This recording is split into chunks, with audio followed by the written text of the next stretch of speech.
नमस्कार दोस्तों, हम अपनी वर्ल्ड मैप की सीरीज़ में अब अगला कॉन्टिनेंट साउथ अमेरिका करने वाले हैं। आज मैं आपको अपनी मैप बुक भी दिखाऊंगी, कैसे मैंने उसको प्रैक्टिस किया है और कैसे लोग पूछ रहे थे कि वर्ल्ड मैप कैसे स्ट्रॉन्ग किया जाए। तो प्रैक्टिस इज़ द की। जब तक आप प्रैक्टिस करोगे आपके वर्ल्ड मैप स्ट्रॉन्ग होते रहेंगे और क्वेश्चन गलत होने के चांसेस कम होते जाएंगे। ये एक दिन में नहीं आएगा, लेकिन एश्योर करती हूँ कि प्रैक्टिस से आपका वर्ल्ड मैप सबसे स्ट्रॉन्ग हो जाएगा। मेरा ये फेवरेट सब्जेक्ट है और मेरा ये फेवरेट पार्ट है ज्योग्राफी का, वर्ल्ड मैपिंग। ठीक है, तो हम यहाँ से शुरू करते हैं साउथ अमेरिका। सबसे पहले हम साउथ अमेरिका की कंट्रीज़ देखना शुरू करते हैं। ये जो वी शेप में बनी हुई कंट्री है, वेनेजुला से शुरू करते हैं। वेनेजुला में आपको चीज़ें देखनी क्या है, सबसे पहले देखना है लेक माराकाइबो यहाँ पर है और इसकी कैपिटल कराकस। ठीक है, फिर आते हैं कोलंबिया। कोलंबिया की कैपिटल क्या है, बोगोटो। और ये कोलंबिया के बारे में दो फैक्ट्स और नोट करिए, फैक्ट्स के बेसिस पे फटाफट रिवीजन करेंगे। कोलंबिया के बारे में फैक्ट ये नोट करिए कि वो पैसिफिक और अटलांटिक दोनों ही ओशन से लगती है। और जो नॉर्थ अमेरिका का जो पनामा वाला पार्ट है वो किस कंट्री से साउथ अमेरिका की शेयर कर रहा है, ये जो स्ट्रेट जैसा जो आता है ये शेयर करता है, इस्थमस जैसा ये शेयर करता है आपका कोलंबिया से। ओके, फिर आता है इक्वाडोर। इक्वाडोर की कैपिटल है क्यूटो और एक आइलैंड है जो कि पैसिफिक ओशन में है, गैलापागोस, जो कि इक्वाडोर के क्षेत्र में ही है। फिर आता है पेरू। पेरू की राजधानी है लीमा। पेरू के बारे में एक चीज़ आपको और नोट करनी है कि पेरू के ही पास एक प्लेट मिलती है जिसको कहते हैं नाजका प्लेट, जहाँ पे बर्ड्स की ड्रॉपिंग होने की वजह से फॉस्फोरस और नाइट्रेट्स बहुत ज़्यादा मात्रा में होने के कारण यहाँ पर बर्ड ड्रॉपिंग मिलती है। फिर बोलिवियन कंट्री पे आते हैं। बोलिविया जो है वो लैंड लॉक कंट्री है। आप देख रहे होंगे सारी कंट्रीज जो साउथ अमेरिका कॉन्टिनेंट की हैं वो कहीं ना कहीं बॉर्डर शेयर कर रही हैं ओशन से, लेकिन बोलिवियन कंट्री जो है वो हमारी लैंड लॉक कंट्री है। ठीक है, इसकी दो कैपिटल्स हैं, एक लाप्लास और एक सुक्रे। ये दो चीज़ें आपको यहाँ पर याद रखनी है। फिर आती है लंबी सी जो कंट्री है ना हमारी, ये जो लंबी सी और नोक जैसी नीचे तक जाती है, ये है हमारी चिले। चिली कंट्री में तीन चीज़ें आपको ये पढ़नी है। सबसे पहले सेंटियागो पोर्ट करके है और कैपिटल है। ड्राइएस्ट प्लेस है चिली में अरिका, और कॉपर के लिए फेमस प्लेस है एक चुकीका माटा। ठीक है, बहुत फेमस है। और पैसिफिक ओशन में एक आइलैंड है ईस्टर आइलैंड। ऊपर पढ़ा था हमने गैलापागोस जो कि इक्वाडोर का था, अब यहाँ पर पढ़ेंगे ईस्टर आइलैंड जो कि चिली का होगा। ठीक है, इस मैप में आपको थोड़ा धुंधला दिखाई दे रहा होगा, पर ये इस तरह से मैं आपको ये दिखाना चाहती हूँ कि ऐसे प्रैक्टिस की जाती है। ये जो भी मैंने अभी आपको फैक्ट्स बताए ये सारे मैंने इसमें लिख रखे हैं, मैं यहीं से आपको बता रही हूँ जो मेरे सेल्फ नोट्स हैं। अब देखिए अर्जेंटीना पे आ जाते हैं। अर्जेंटीना की कैपिटल है ब्यूनो आयर्स। ये प्रैक्टिस करेंगे आप, खुद से रिकॉल करती जाइए और इन मैप्स को भरते रहिए आंखें बंद करके, या फिर आपने एक बार पढ़ लिया है कॉन्टिनेंट्स को तो उसके बाद इसको फिलअप करिए। उरुग्वे की जो कैपिटल है वो है मोंटेवीडियो। और उरुग्वे देखिए ये इधर ओशन से लगा हुआ है, और इसका भाई जो पराग्वे है बीच में अर्जेंटीना आ जाता है। उरुग्वे पराग्वे आपस में बॉर्डर शेयर नहीं कर रहे हैं। ये कैसे पता चला, ये देख के पता चलता है मैप्स को, ऐसे आप देखते जाइए। और जो पराग्वे है उसकी कैपिटल है असेंशियन। ठीक है, और पराग्वे और उरुग्वे के बीच में अर्जेंटीना आ जाता है जिसकी वजह से वो बॉर्डर शेयर नहीं करते। और पराग्वे नॉर्थ में पड़ता है, उरुग्वे नीचे पड़ता है। उरुग्वे जो है इधर अटलांटिक ओशन की साइड है और पराग्वे जो है वो लैंडलॉक्ड है। ऊपर कौन सी कंट्री लैंडलॉक्ड थी, बोलिविया, उसके बाद ये पराग्वे। अब सबसे बड़ी कंट्री पे आते हैं हम, ब्राज़ील। ब्राज़ील में पढ़ते हैं हम सबसे पहले यहाँ पर हम कैप्रिकॉन के ऊपर एक जगह है रियो दी जेनेरियो, जो आपने फेमस सुनी होगी, एनवायरनमेंट से रिलेटेड बहुत ज़्यादा जगह फेमस है रियो दी जेनेरियो।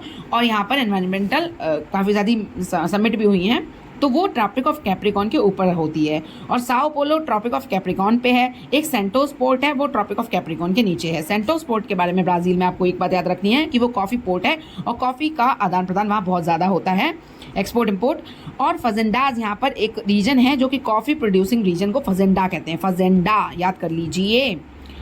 अब आप देखेंगे कि हम ऊपर छोटी छोटी कंट्रीज़ को छोड़ दिए हैं जो कि वेनेजुला के बगल में तीन कंट्री हैं। सबसे पहले फ्रेंच गुयाना। कोरू आपने न्यूज़ में पढ़ा होगा बहुत बार, जहाँ से सैटेलाइट लॉन्चिंग सेंटर है, तो फ्रेंच गुयाना।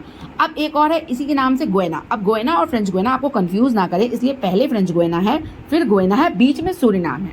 इन दोनों गुयाना के बीच में सूरीनाम है। गुयाना की राजधानी जॉर्ज टाउन है। आपने अफ्रीका में एक देश था जिसकी राजधानी थी फ्री टाउन, वो देश था, बताएंगे आप मुझे कमेंट सेक्शन में, वैसे मैं ही बता देती हूँ। सीरिया लियोने की राजधानी थी फ्री टाउन और गुयाना की राजधानी क्या है, जॉर्ज टाउन। ठीक है, ये आपको थोड़ा सा फैक्ट्स याद रखने हैं। अब हम देखते चलते हैं, ये फॉकलैंड वाला जो पार्ट है, जो सबसे नीचे सदर्न पार्ट में आप देख रहे हो, वो यूके का पार्ट है।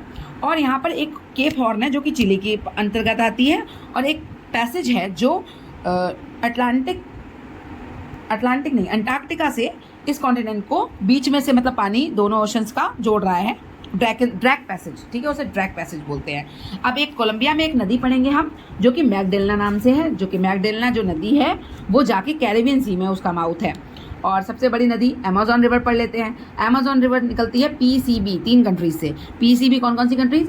Peru, Colombia, Brazil. एंडीज से शुरू होती है, मेंटारो, जब एंडीज से शुरू होती है तो उसका नाम मेंटारो होता है। फिर लार्जेस्ट रिवर है चौड़ाई की वजह से, और सेकंड लॉन्गेस्ट है नाइल के बाद। नाइल हमारी अफ्रीका की सबसे लॉन्गेस्ट रिवर थी और ये सेकंड लॉन्गेस्ट है, लार्जेस्ट सबसे ज़्यादा है।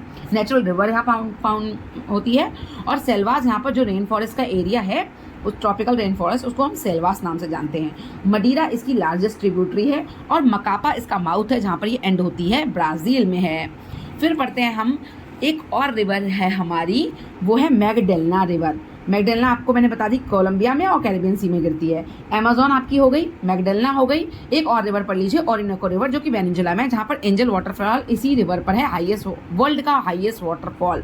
ओरिनोको, मैगडेलना और आपकी अमेजोन। अमेजोन की ट्रिब्यूटरी क्या थी? मेडीरा थी, और शुरू कैसे हो रही थी? मोंटारो से शुरू हो रही थी, और मकापा इसका माउथ था।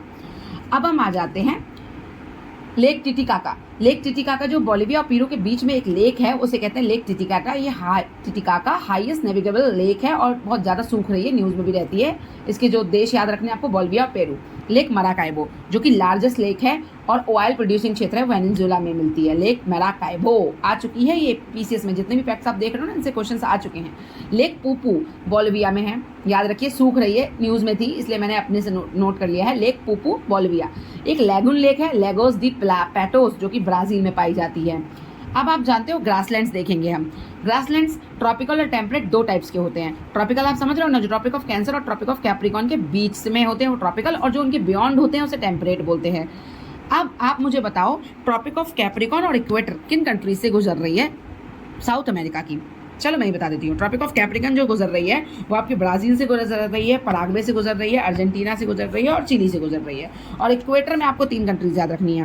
ECB, आपने अमेजॉन रिवर के लिए PCB याद किया था, आप इक्वेटर के लिए ECB याद कर लीजिए। इक्वेटर, कोलंबिया और ब्राज़ील। आपको लगेगा पेरू से गुजरता है इक्वेटर, लेकिन वो नहीं गुजर रहा है, ठीक है, आपको ये चीज़ ध्यान देनी है। लिथियम ट्रायंगल के बारे में एक और आपको 3 चीज़ें याद रखनी, ABC lithium triangle. Argentina, Chile और बोलिविया, उनके बीच में जहाँ पर लिथियम फाउंड होता है उसे हम लिथियम ट्रायंगल कहते हैं। तो ग्रासलैंड्स हम पढ़ रहे थे। ग्रासलैंड्स में ट्रॉपिकल ग्रासलैंड्स मैंने बता दिया आपको क्या होते हैं, और टेम्परेट भी बता दिए। ट्रॉपिकल ग्रासलैंड्स कौन कौन से हैं? कटिंगा, सेराडोस और कैंपोस। ये कहाँ मिलते हैं? ब्राज़ील में मिल रहे हैं। कटिंगा, सेराडोस और कैंपोस। फिर से बोलिए नाम, कटिंगा, सेराडोस, कैंपोस। ये आप फिजिकल मैप जब देखोगे तो आपको दिखेंगे। वेनेजुएला में घास का मैदान लानोस मिलता है, ओरिनोको रिवर के पास, जो कि वेनेजुएला में है, वहाँ पे लानोस मिलता है, जो कि ट्रॉपिकल ग्रासलैंड है।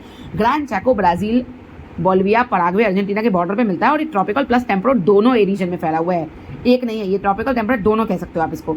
और एक आपको ग्रासलैंड मिलेगा टेम्परेट पंपास, जो कि अर्जेंटीना में है, जहाँ पे अल्फा ग्रास पाई जाती है, जो कि बहुत न्यूट्रिशियस होती है, और ये टेम्परेट प्रकार का है। आप प्लेट्यू देख लीजिए, पैटागोनियन आपको प्लेट्यू मिलेगा, जो कि एंडीज माउंटेन्स के पास कहाँ पर है? अर्जेंटीना में है, और इसे गिरिपद, पिडमॉन्ट प्लेट्यू कहते हैं, जो कि माउंटेन्स के पैरों के पास में होता है, उसे कहते हैं piedmont plateau. Bolivian plateau, intermontane plateau, Andes पर्वत से घिरा है, और बीच में माउंटेन्स के जो बीच में घिर के प्लेट्यू बनता है उसे इंटरमॉन्टेन प्लेट्यू कहते हैं। और एक मेटाग्रासो करके प्लेट्यू है, वो ब्राज़ील में मिलेगा। अब डेजर्ट देख लेते हैं। अटाकामा डेजर्ट चिली में मिलता है, ड्राइएस्ट डेजर्ट है, पेरुवियन कोल्ड करंट और या हम्बोल्ट कोल्ड करंट के कारण बनता है। पैटागोनियन डेजर्ट अर्जेंटीना में मिलता है, और ये रेन शेडो का एग्जाम्पल है, जो कि एंडीज पर्वत के रेन शेडो लीवर्ड साइड, मतलब एक होता है विंडवर्ड साइड जिस तरफ से हवा आती है, और एक होता है वृष्टि छाया क्षेत्र। तो ये वेस्टर्लीज हवा जो होती है उसके कारण पैटागोनियन डेजर्ट आपका बनता है। अब आप देख लीजिए थोड़ा सा माउंटेन्स देख लीजिए। सबसे बड़ी जो माउंटेन है साउथ अमेरिकन कॉन्टिनेंट की, वो है अकांकागुआ, जो कि अर्जेंटीना, चिली और अर्जेंटीना और चिली के बॉर्डर पे पाई जाती है। अकांकागुआ, इसकी हाइट है 6960 लगभग आप देखोगे तो। और जो एंडीज पर्वत श्रेणी है, जो सबसे लंबी लॉन्गेस्ट है, उसका यूपीएससी में इस बार क्वेश्चन भी आया था, और किन कंट्रीज से निकलती है। और मेरे नोट्स में ये लिखा हुआ है कि ब्राज़ील को कट कर दीजिए, ब्राज़ील को कट कर दीजिए, और किनारे वाली 7 कंट्रीज जोड़ेंगे। कौन कौन सी कंट्रीज हैं आपकी? Venezuela, Colombia, Ecuador, Peru, Bolivia, Chile, Argentina. फिर से रिवाइज करिएगा, 7 कंट्रीज हैं, ब्राज़ील हटा दीजिएगा। तो यूपीएससी का जो क्वेश्चन था उसमें ब्राज़ील ऑप्शन में था, ब्राज़ील को काटते ही आपके ऑप्शन निकल आ रहे थे, ऐसा क्वेश्चन आया था। अकांकागुआ हो गया। अब कोटापेक्सी और चिम्बोराजो और पढ़ लीजिए, इक्वाडोर में है कोटापेक्सी और चिम्बोराजो। नॉर्थ से साउथ ऑर्डर आ जाए तो सबसे पहले कोटापेक्सी, फिर चिम्बोराजो, फिर आपका अकांकागुआ आएगा, ठीक है। डेजर्ट्स हमने पढ़ लिए। मिस्टी एक माउंटेन है, मिस्टी पढ़ लीजिए, वो पेरू में है। लेगून लेक, लेगोस दे प्लाटोज हो गई, एंडीज माउंटेन्स हो गए। लगभग हमने साउथ अमेरिका के सारे पार्ट्स को कवर कर लिया जो भी हमारे इंपॉर्टेंट थे। एक माइन है कराजस माइन, आयरन के लिए फेमस है, जो कि हमारी ब्राज़ील में पाई जाती है। और आपको याद रखना है कि साओ पोलो जो है वो पोर्ट नहीं है, मतलब बीच में पाया जाता है। रियो डी जेनेरियो और सेंटोस पोर्ट है। ओके, तो साउथ अमेरिका से सारे